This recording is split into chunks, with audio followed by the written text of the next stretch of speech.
इस वीडियो में मैं आपको class 7th RS Agarwal chapter 23 probability पढ़ाऊँगा। ठीक है, प्रोबेबिलिटी है, प्रोबेबिलिटी का मतलब होता है संभावना है। ठीक है, यानी कि कोई भी चीज़ करते हैं तो उसका क्या संभावना है, ठीक है, उसको कहते हैं हम लोग प्रोबेबिलिटी। ठीक है, जैसे कि इंट्रोडक्शन है। In everyday life we come across statements such as, यहाँ पे एक एक लाइन को पढ़ना चाहिए। ठीक है, इन एवरीडे लाइफ, हमारे लाइफ में रोज़ रोज़ we come across statements such as, हमारे लाइफ में ये कुछ ऐसे स्टेटमेंट्स आते हैं ना, most probably it will rain today, यानी कि शायद आज वर्षा होगी, हिंदी में बोलते हैं शायद आज बारिश होगा। तो वही जो शायद वर्ड हुआ ना, वो किस लिए बताने को, कि थोड़ा सा आशा दिख रहा है हमको, दिख रहा है ना आशा, कि शायद आज बारिश, कोई उम्मीद दिख रहा है तो उसी को बोलते हैं कोई संभावना दिख रहा है, वही ना वो संभावना, तो उसको बोलते हैं हम लोग प्रोबेबिलिटी। ठीक है, उसके बाद से क्या है, chances are high that price of petrol will go up. ये भी हम लोग कभी कभी बोलते हैं कि हर चीज़ का दाम बढ़ रहा है भाई, हर चीज़ का रेट बढ़ रहा है, बोलते हैं ना। तो वही कभी कभी ये भी बोलते हैं कि चांसेस आर हाई, चांस ज़्यादा है कि जो पेट्रोल का प्राइस वो और बढ़े, ये भी बोलते हैं। बहुत बहुत लोग बोलते हैं कि पेट्रोल का दाम शायद और बढ़ेगा। तो वही वो भी एक तरह का प्रोबेबिलिटी हो, संभावना बता रहे हैं। ठीक है, ये एक संभावना का पता चल रहा है, बढ़ने का घटने का संभावना पता चल रहा है। ठीक है, उसके बाद से क्या है, I doubt that he will win the race, मुझे ऐसा लगता है कि वो रेस जीत जाएगा, मुझे ऐसा लगता है कि वो रेस जीत जाएगा। इसमें भी संभावना दिख रहा है। ठीक है, होने का, वो उसको जीतने का संभावना दिख रहा है। अब क्या है, द वर्ड्स मोस्ट प्रोबेबली, यहाँ पे एक वर्ड आया देखो मोस्ट प्रोबेबली, यहाँ पे वर्ड आया चांसेस, यहाँ पे आया डाउट। तो ये सब जो वर्ड्स हैं, इन्हीं सारे वर्ड्स की वजह से हमको क्या पता चल रहा है, प्रोबेबिलिटी किसी चीज़ का पता चल रहा है, अनसर्टिनिटी का पता चल रहा है, फिर प्रोबेबिलिटी का पता चल रहा है, कोई चीज़ होने या ना होने का पता चल रहा है। जैसे अनसर्टिनिटी का मतलब, कहने का मतलब हुआ कि कोई कंफर्मेशन नहीं है, बारिश हो भी सकता है, बारिश नहीं भी हो सकता है, दाम बढ़ भी सकता है, दाम नहीं भी बढ़ सकता है, तो इसी को हम लोग बोलते हैं प्रोबेबिलिटी। उसके बाद से क्या है, though probability started with gambling, it is now used extensively in science. पहले धीरे धीरे प्रोबेबिलिटी शुरू हुआ, और प्रोबेबिलिटी ज़्यादा यूज़ होता है साइंस में, कॉमर्स में, बायोलॉजिकल साइंस में होता है। वेदर, जो मौसम का पता चलता है ना, हम लोग मोबाइल पर देखते हैं, हम लोग मोबाइल पे देखते हैं ना, पता चलता है कि इतना डिग्री सेल्सियस है, ये है वो है, तो वो तो ठीक है, लेकिन पता चलता है कि कभी कभी दिखाता है कि बारिश होने वाला है, अभी दिखेगा नहीं कि बारिश होने वाला है, लेकिन दिखाता है बारिश होने वाला है। और बहुत बार ऐसा होता है कि बारिश हो भी जाता है, बहुत बार होता है कि बारिश नहीं भी होता है। ठीक है, उसके बाद से क्या है, some terms related to probability. अब प्रोबेबिलिटी से जुड़ा हुआ कुछ कुछ टर्म दिया है, जैसे कि एक्सपेरिमेंट। एक्सपेरिमेंट क्या होता है, an operation which can produce some well defined outcomes. वो ऑपरेशन जिससे कि मतलब कुछ आउटकम्स मिल सके हमको, is called an experiment. Each outcome is called an event. देखो, कोई भी एक्सपेरिमेंट जिससे कि हमको कुछ पता चल रहा है, वो कोई भी चीज़ जिससे कि हमको कोई आउटकम्स मिल रहा है, जैसे कि एक हम डाइस लिए, जो लूडो का गोटी होता है ना, जिस पे 1 2 3 4 लिखा होता है, उसको इस तरह से फेंके तो उससे हमको आउटकम क्या मिलेगा, मान लो एक बार में 4 आ गया, तो हमको आउटकम ये मिला, यानी कि ये एक आउटकम हो गई। यही होता है एक्सपेरिमेंट। ठीक है, इसी को बोलते हैं एक्सपेरिमेंट, यही होता है। तो अब ये क्या, मान लो आपसे बोला है कि बताइए कि कितने चांसेस है कि जब हम एक तो लूडो का गोटी को फेंकेंगे, ठीक है, तो 4 आ जाएगा, 4 आने का कितना चांस है, तो एक चांस है कि 1 आएगा, 1 आने का चांस है, 2 आने का चांस है, 3 आने का चांस है, 4 आने का चांस है, 5 का है और 6 का है। तो 4 आने का कितना चांस होगा, 4 बाई ये सब डिवाइड कर देते हैं, यानी कि ये एक इवेंट हो गया। इवेंट, आपको ये इवेंट बताइए कि 4 आए, तो 4 ऊपर रख देंगे, जितना संभावना है आने का जो बोला जा रहा है वो ऊपर रख देंगे, जो फाइंड करना है, और फिर बाकी सबको 1 2 3 4 5 6, 6 तो है तो 6 नीचे लिख देंगे। अब जब इसको डिवाइड करेंगे, 2 2 4, 2 3 6, 2/3 हो जाएगा प्रोबेबिलिटी इसका, कि 4 आने का इतना प्रोबेबिलिटी है। ठीक है, ऐसा होता है। उसके बाद से क्या है, रैंडम एक्सपेरिमेंट। रैंडम एक्सपेरिमेंट में क्या होता है, an experiment which is possible outcome, the exact outcome can not be predicted in advance in random experiment. By trial we mean performing random experiment. Random experiment कोई important नहीं है। ठीक है, an experiment in which all possible outcomes are known. ऐसा वैसा बता देता हूँ कि जो भी एक्सपेरिमेंट जिसमें कि सारे पॉसिबल आउटकम्स हमको पता हो, जैसे कि इसमें क्या क्या पॉसिबल आउटकम्स थे, एक डाइस को फेंकने में था 1 2 3 4 5 6 इतना हमारा पॉसिबल आउटकम था, यानी कि ये आ ही सकता था, इन्हीं में से कोई आना ही आना था, ये पॉसिबल था ना। उसके बाद से क्या है, and the exact outcome can not B predicted. लेकिन हमको कोई पता तो नहीं है कि यही आएगा, 1 ही आएगा ये भी नहीं पता, 2 ही आएगा ये भी नहीं पता, 4 ही आएगा ये भी नहीं पता, 6 ही आएगा ये भी नहीं पता, क्या आएगा ये तो नहीं पता है ना, कोई भी कन्फर्मेशन नहीं है, लेकिन पता है कि इन्हीं में से कुछ आएगा। ठीक है, उसी को हम लोग बोलते हैं रैंडम एक्सपेरिमेंट। ठीक है, उसके बाद से क्या है, by trial we performing random experiment. ये कुछ ट्रायल हुआ है रैंडम एक्सपेरिमेंट का। एक सिक्का आप लेते हो, उछालते हो सिक्का को, तो let us throw a coin, एक कॉइन को आप उछालो and let it fall freely on the ground, और छोड़ दो जैसे भी उल्टा सीधा हो करके ग्राउंड पे गिरे। और फिर हमको क्या दिखेगा, एक ऊपर फेस दिखेगा जो या तो हेड होगा नहीं तो टेल होगा, ठीक है। तो जब हम एक कॉइन को फेंके तो उसमें पॉसिबल आउटकम्स क्या क्या होगा, हेड एंड टेल, यानी कि यही आना ही आना था इन्हीं दोनों में से कुछ, तो इसको बोल दिया पॉसिबल आउटकम्स, ठीक है।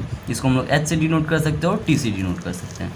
अब समझो कि आप जब 2 कॉइन लेकर के फेंकते हो, क्लियरली इन थ्रोइंग 2 कॉइन्स, जब हम 2 कॉइन फेंकते हैं ऑल पॉसिबल आउटकम्स आर, तब क्या क्या आ सकता है, एक हो सकता है कि दोनों कॉइन, एक कॉइन में हेड आए और दूसरे में भी हेड आए, ऐसा हो सकता है ना। ये ऐसा भी हो सकता है कि एक में टेल और दूसरे में भी टेल आए, ऐसा हो सकता है कि एक में हेड आए और दूसरे में टेल आए, ऐसा भी हो सकता है कि एक में टेल आए और दूसरे में हेड आए, ऐसा हो सकता है ना। इसके अलावा तो और कुछ नहीं हो सकता है, ठीक है।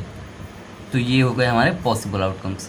अब जब एक डाइस को फेंकते हैं, यानी कि लूडो के गोटी को फेंकते हैं, तो डाइस ये एक सॉलिड क्यूब शेप में होता है, इस शेप में होता है ये, और फिर ये डाइस हुआ। अब जब इसको फेंक, इस पर सब पे नंबरिंग होता है, जब इसको फेंकते हैं तो 6 फेस होता है, 1 2 3 4 5 6, ठीक है। जैसे कि एक डाइस हुआ, इस पर हमारे 6 फेस होता है, एक ये जो ऊपर दिख रहा है, अब एक इसके नीचे होगा, फिर एक ये है 2 3 हो गया, ये लेके ये हो गया 4, और ये हो गया 5, और ये हो गया 6 फेसेस हो गए, ठीक है। तो अब इसमें हमारा 1 आ सकता है, कहाँ गया 1 भाई, 1 भैया यहाँ है, 1 आ सकता है, 2 भैया यहाँ है, 2 आ सकता है, और फिर 3 भैया यहाँ है, 3 आ सकता है, 5 आ सकता है, 4 आ सकता है, एंड 6 आ सकता है फाइनली, ठीक है। ये चीज़ें आ सकती हैं।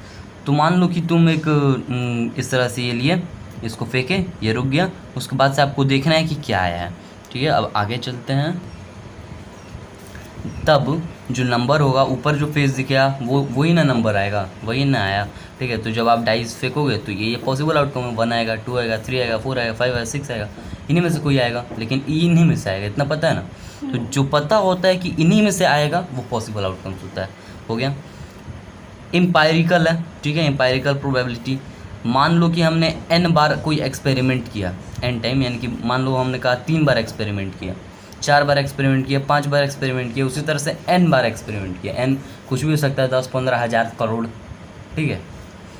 तो तब जो प्रोबेबिलिटी होगा इवेंट ई, मान लो हमको बोला गया है, जैसे ये एक डाइस फेंके तो बोला गया कि आप इवेंट 2, यानी कि 2 एक इवेंट हो गया, तो 2 आने का प्रोबेबिलिटी बताइए। तो यहाँ पे 2 को हम कह देंगे इवेंट, और बाकी जो बचेगा उसको कह देंगे possible outcomes.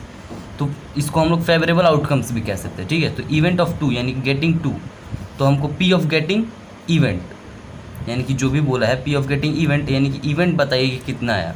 Number of trials in which E occurs, जितना बार ई आएगा वो लिख देंगे ऊपर, जितना बार ई आएगा हमारा वो लिख देंगे ऊपर। जैसे कि मान लो इसको फेंकना था हमको 5 बार, यहाँ पे n इक्वल टू दिया 5, तो 5 बार फेंकना है, तो अब बताओ कि ई कितना बार आएगा।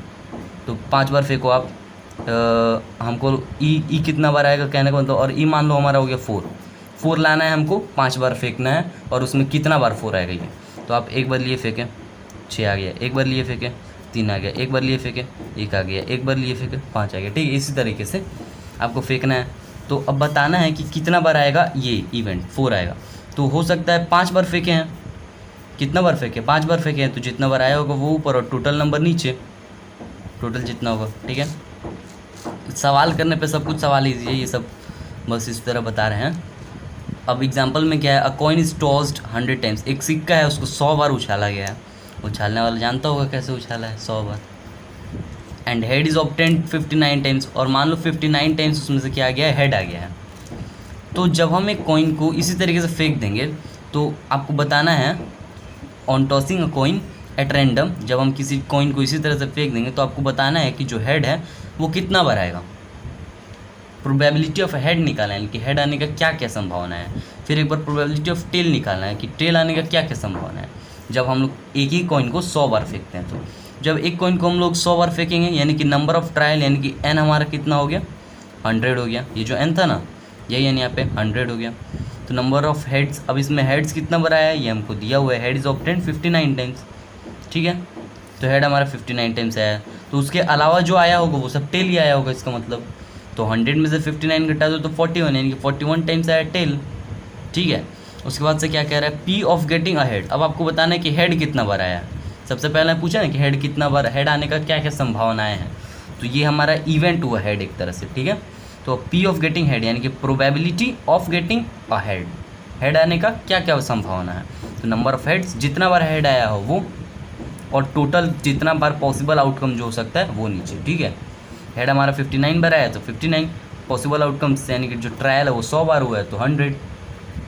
अब यहाँ पे टेल हमारा 41 बार आया तो 41, और टोटल ट्रायल हुआ 100, यानी कि 100 में से 41 बार आएगा हेड। ये हुआ इसका प्रोबेबिलिटी, ठीक है, और ये हुआ इसका प्रोबेबिलिटी, हो गया, ज़्यादा टफ नहीं है। उसके बाद से ये क्या है, a dice is tossed 80 times. एक डाइस है, यानी कि ये है, इसको 80 बार फेंका गया है, तो the number 3 is obtained 14 times. तो जो नंबर है 3 14 बार आया है, 80 बार फेंका गया है तो 14 बार 3 आया है।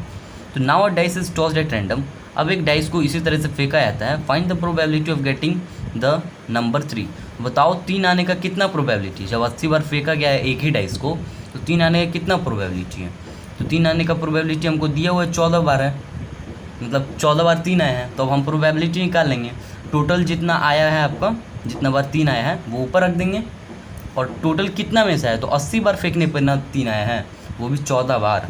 तो यहाँ पे हमारा पी ऑफ गेटिंग 3 यानी कि P of probability of getting 3 आने का संभावना है कितना है, number of times 3 is obtained, जितना बार 3 आया है वो, upon total number of trial, जितना बार आप फेंके हैं वो। 3 14 बार आया तो 14 ऊपर, और जितना बार फेंके हैं आप वो, ठीक है। उसके बाद से क्या है, a dice is thrown 200 times and the outcomes are noted as shown below. एक डाइस को फेंका गया है 200 बार, आउटकम्स ये दिया हुआ है टेबल में। ये सब फ्रीक्वेंसी वगैरह घबराना नहीं है अब तुम लोगों को देख करके, ठीक है, कि फ्रीक्वेंसी क्या है, आउटकम क्या है। आउटकम मतलब जो आता है, फ्रीक्वेंसी मतलब कितने बार आया है, 1 आया है। हमारा आउटकम क्या क्या हो सकता है, 1 हो सकता है, 2 हो सकता है, 3 हो सकता है, 4 हो सकता है, 5 हो सकता है, 6 हो सकता है, एक डाइस को फेंकने पे ये हो सकता था ना। तो अब 1 कितना बार आया है, तो 21 बार आया है। 2 कितना बार आया है, 30 बार आया है। 3 42, 4 38 एंड 5 29 एंड 6 40 बार आया है। तो ये हमारा फ्रीक्वेंसी बोल देते हैं जितना बार आया होता है, ठीक है। तो जब हम एक डाइस को फेंकते हैं इसी तरीके से, तो प्रोबेबिलिटी आपको बताना है कि 5 जो है, 5 का प्रोबेबिलिटी 5 आएगा, इस बात का कितना प्रोबेबिलिटी है ये हमको बताना है। तो इसका कैसे होगा, टोटल पी ऑफ गेटिंग 5 आने का प्रोबेबिलिटी क्या हो सकता है, 5 आने का कितना बार आ रहा है, 5 29 बार आ रहा है, तो 29 यानी कि ऊपर रख देंगे 29। कितना बार में से आ रहा है, 200 बार फेंके तब जाके 29 बार 5 आया, यानी कि प्रोबेबिलिटी क्या हुआ 29/200। उसी तरीके से 3 का पूछा गया है, तो 3 कितना बार है, 42 बार, यानी कि 42/200। फिर किसका 4 का पूछा गया है, तो 38 बार आया ना 4, 38/200।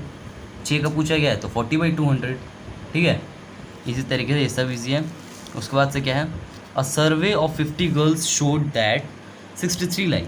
देखो 150 लड़की के पास गया है और सर्वे किया गया है, तो पता चला है कि जो 63 लड़की है, यानी कि 150 में से 63 लड़कियां हैं, उनको पसंद है चाय, ठीक है। तुमको क्या पसंद है बताना। और फिर जो 87 है, जबकि जो 87 लड़की है वो इसको पसंद नहीं करती, यानी उन लोगों को चाय पसंद नहीं, घटिया लगता है। तो इनमें से एक गर्ल है जो कि इसी तरह से चुना गया है। अब मान लो यहाँ पे तुम 63 गर्ल्स को खड़ा कर दिए, तुमको तो नहीं ना पता है, बस इतना पता है कि इसमें से कोई 63 लड़की है, इन 150 लड़की में से कोई भी 63 लड़की हो सकती है जिसको चाय पसंद है, और बाकी के बच्चे जिसको चाय पसंद नहीं है। तो अब आपको बताया नहीं गया है कि ये है ये है ये है, अब आपको जाना है और इसी तरह किसी लड़की को उठा लेना है, उठा लिए। अब आपको बताना है कि उसको चाय पसंद है, इस बात का संभावना कितना हो सकता है, या फिर चाय पसंद नहीं है, इस बात का संभावना कितना हो सकता है, ठीक है। तो चाय पसंद है तो सबसे पहले टोटल नंबर ऑफ़ गर्ल्स 150 है। उसके बाद से number of girls who like T, वो लड़की जिनको चाय पसंद है, ये इतना 63 है। वो लड़की जिनको चाय पसंद नहीं है 87 है। तो आपसे पूछा गया है कि उस लड़की को बताइए जिसको चाय पसंद है। आपने एक लड़की को उठाया, तो जो लड़की उसको पसंद है चाय, इस बात का क्या क्या प्रोबेबिलिटी है, कितना संभावना है। तो टोटल 63 अपॉन 150, यानी 63 लड़कियों को पसंद है 150 में से, तो उस लड़की का कितना संभावना है, 21/50 प्रोबेबिलिटी हो गया कि इतना चांस है कि उसको चाय पसंद है। उसके बाद से क्या है, जिसको चाय पसंद नहीं है तो 87 लड़की है, जिसको चाय पसंद नहीं है तो 87/150, तो 29/50। जब इसको हटा दिए तो कैंसिल कर दिए तो हो गया। उसके बाद से क्या है 23 क्वेश्चन 1-2 देख लेते हैं, कराए जाते हैं, बाकी सब अपने से करना है सब कुछ, फिर कुछ नहीं बताने वाला है। अ कॉइन इज टॉस्ड 300 टाइम्स, एक कॉइन है उसको 300 बार टॉस किया जाता है। नहीं, एक एक क्वेश्चन हम करा देंगे, ठीक है, एक एक क्वेश्चन हम सॉल्व करके line by line step by step बता देंगे, लेकिन खुद से भी ट्राई करना है। एक कॉइन है जिसको 300 बार फेंका गया है, 136 बार हमको हेड मिला है और टेल मिला है 164 बार। तो जब किसी कॉइन को फेंका जाता है इसी तरीके से एक कॉइन को यूँ ही लिया गया और फेंक दिया गया 300 बार, बताना है कि हेड कितना आएगा, मतलब हेड का प्रोबेबिलिटी क्या है, टेल का प्रोबेबिलिटी क्या है। तो हम इसको एक स्टेप है, जैसे कि करना है हमको कि पी ऑफ, यहाँ पे लिखेंगे पी, फिर ऐसे ब्रैकेट डालेंगे और फिर लिखेंगे गेटिंग अ हेड बोला है तो अ हेड, ठीक है। ये कितना हो जाएगा हमारा P of getting a head कितना हो जाएगा, टोटल कितना बार पी आया है और मतलब हेड कितना बार आया है, हेड आया है हमारा 136 बार, लेकिन पूरा स्टेप वाइज बनाया है। तो ऊपर लिखेंगे फेवरेबल आउटकम्स, ठीक है, favourable outcomes upon possible outcomes लिख देंगे, ठीक है। अब फेवरेबल यानी कि जितना बार आया है, तो हेड आपका कितना बार आया है, हेड आपका आया है 136 बार, 136 बाई टोटल कितना बार आ सकता था, तो 300 बार आ सकता था, लेकिन आया इतने ही बार, तो नीचे रख देंगे 300। अब इसको डिवाइड करेंगे, जो आएगा हो जाएगा आंसर। इसी तरीके से इसका भी है, इसका भी वही है।